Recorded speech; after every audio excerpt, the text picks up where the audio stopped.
Boa tarde, meu nome é Felipe Freitas Carvalho, estou dando início agora minha apresentação de seminário da disciplina de Fundamentos do Judô, da professora Bianca Miarca. Bem, eu escolhi o tema Quais são as evoluções das regras no judô para prevenção de lesões. Seria a escolha número 1.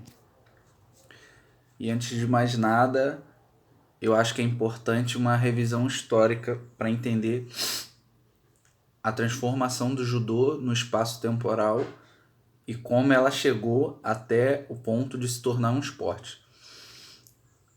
Então, o judô, que não era judô em si, ele não tinha essa nomenclatura de judô, só posteriormente ele começou a ser tratado como judô. Ele era um apanhado de práticas e técnicas que se usava na era do medievo, né?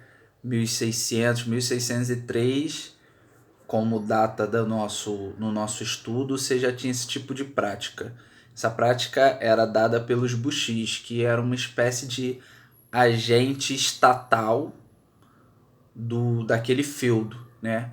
Eles eram guerreiros que utilizavam essas técnicas oriundas de técnicas de agarre tanto para defesa de território quanto para cobrança de indulgências, não só a questão de combate, mas essa prática do Bujutsu já era uma prática de filosófica até, tinha uma questão filosófica. Eles utilizavam isso para uma forma de espiritualidade, para respeito da soberania ali do senhor daquele feudo. Eles eram como fosse um soldado daquele feudo. Passado isso, você tem em 1850, mais ou menos 1830, a transformação dessa sociedade. Você tem diminuição das guerras, você tem o avanço de aspectos de guerra, como a melhora das armas, o advento da pólvora, né? A relação entre Japão e Estados Unidos, e esse papel do bushi, do guerreiro, entra em defasagem. Então você tem uma reformulação dessa sociedade e, por consequência, uma reformulação desse guerreiro dessa sociedade, né? Então o Bujutsu vai se transformando e vai virando esse guerreiro que tinha um papel muito forte social, da guerra, da luta, da proteção do território, vai se transformando em um papel mais, como é que eu posso dizer, mais brando em relação ao anterior. Você tem uma exaltação da forma em detrimento da força, como era do guerreiro anterior. Você tem mudança até nas vestimentas, você tem uma reinterpretação desse indivíduo dentro dessa sociedade, né? Com o passar do tempo, o que vai acontecendo? Esse caráter só da luta dessa atividade vai se transformando e vai se descaracterizando. Você também tem a relação entre os povos que vai perdendo essa raiz da guerra, vamos dizer assim, dessa atividade. Daí a gente já entra no criador do judô propriamente dito, que seria o Jigoro Kano. O Jigoro Kano vai criar essa atividade que de início não se chama, acho que se eu não me engano, não se chama judô, mas se chama Jujutsu Kano, não, Jujutsu Kudokan. E a partir dessa criação ele já tem uma ideia de transformar essa atividade, e ele já tem um pensamento visionário de ir transformando essa atividade aos poucos, pensando no futuro mesmo propriamente dela. Então ele vai transformando ele vai selecionando alguns golpes menos traumáticos, ele vai reformulando alguns golpes, ele vai selecionando, fazendo uma seleção de golpes para tornar aquela atividade mais disseminada, que ela mais facilitada, que ela consiga ser abrangente a vários públicos, né? Sendo uma atividade mais simples, sem tantos riscos de se praticar, isso tornaria a atividade por ele criada assim, poderia ser popularizada, né? E foi o que consequentemente aconteceu. Essa atividade acabou tendo um caráter muito mais pedagógico, muito mais educacional do que essa raiz dela, desse caráter mais guerreiro, de combate, e virou uma questão mais pedagógica da forma de como se dá essa atividade e a relação dela com o indivíduo mesmo, né? Não sendo uma questão tão espiritual, guerreira como era antigamente. Você tem uma questão ainda do respeito, mas ela acaba tendo um caráter muito mais educacional, sendo até base, se eu não me engano, de ensinamento pedagógico nas escolas japonesas e depois no mundo. Então, o Jigoro Kano vai transformando essa atividade primeiro para ela se popularizar dentro do Japão e posteriormente no mundo. Então ele vai tendo essa visão de transformar essas regras para ter essa abrangência. Reduz golpes traumatizantes, transforma o tempo da luta. Um dos primeiros torneios que ele começa a escrever as regras do judô para realizar um torneio branco e vermelho, se eu não me engano. E ele começa a já dar uma rabiscada do que seriam as regras e como ele pensa essas regras para ele conseguir transformar essa atividade numa atividade mais abrangente. E um acontecimento que vai ser muito importante, muito impactante nisso, vai ser um torneio que vai ter da Torneio Metropolitano de Tóquio, se eu não me engano, onde a escola do Jigoro Kano, né, a academia dele por ele criada, vai se disseminando e vai lutar contra uma academia que era muito temida, muito importante para a época, né? E relata-se que esses combates são, se eu não me engano, 15 combates com mais de 1 hora ou 1 hora de duração. Então são combates extremamente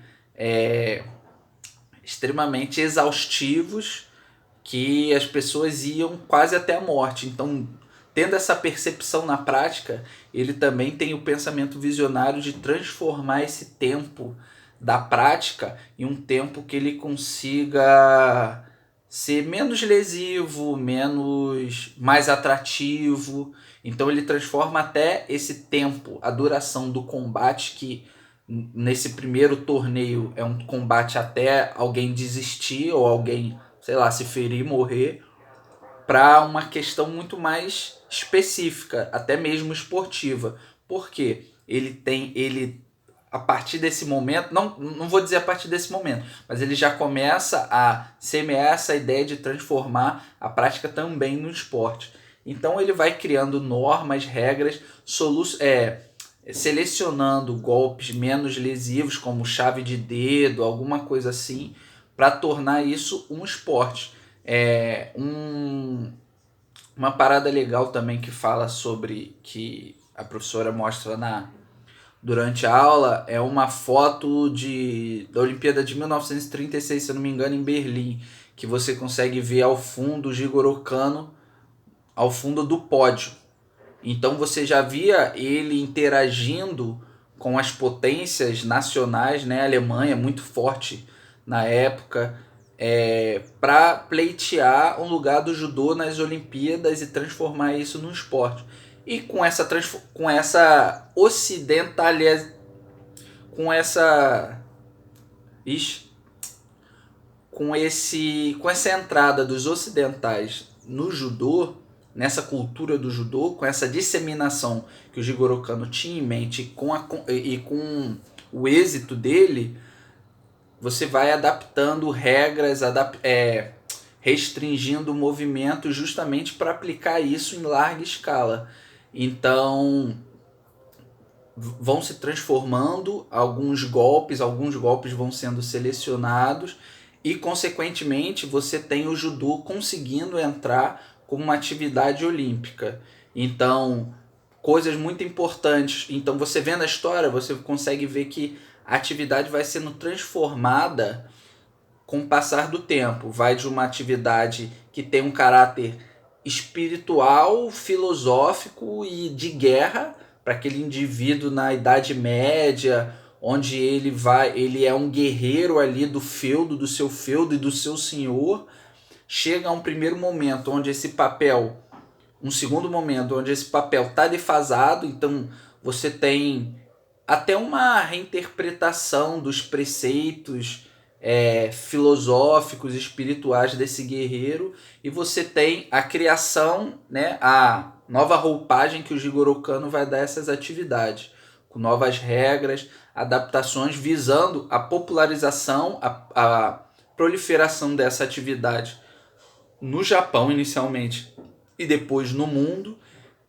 E você tem justamente o êxito dele, onde ele consegue implementar torneios internacionais, entrar na Olimpíada, e esses aspectos como seleção de golpes, redução do tempo de combate são fundamentais para essa proliferação, porque ele tinha que adaptar aquela atividade que tem como primórdio um aspecto muito mais combativo, de eliminar o seu adversário, para uma atividade pedagógica, recreativa, esportiva. Vem daí também, principalmente, essa questão da reformulação das regras para se tornar uma prática menos lesiva, já que vai ser uma prática educacional muito proliferada e também por questão de esporte, né? De prática. Então ele cria pontuações para que essa atividade por ele idealizada, né, com uma nova roupagem do Jigoro Kano, consiga adentrar esses certames assim globais, né? Primeiro crescer no Japão, mas depois ganhar o mundo. Então, basicamente é isso. As lesões em si não dependem unicamente de mudanças de regra, de adaptações, porque um esporte, principalmente combate, pode ser muito lesivo. Então, isso leva em consideração outras questões como idade, mentalidade do praticante, né? Ambiente propício, né? Isso tudo são condições, mas o Jigoro Kano vai tomando atitudes para transformar essa atividade, disseminar essa atividade, e advém daí essas mudanças, para tornar muito mais global aquela atividade que tinha como o seu início, né? O seu teor mais primitivo, o combate propriamente dito. E aqui eu encerro meu seminário, agradeço o tempo.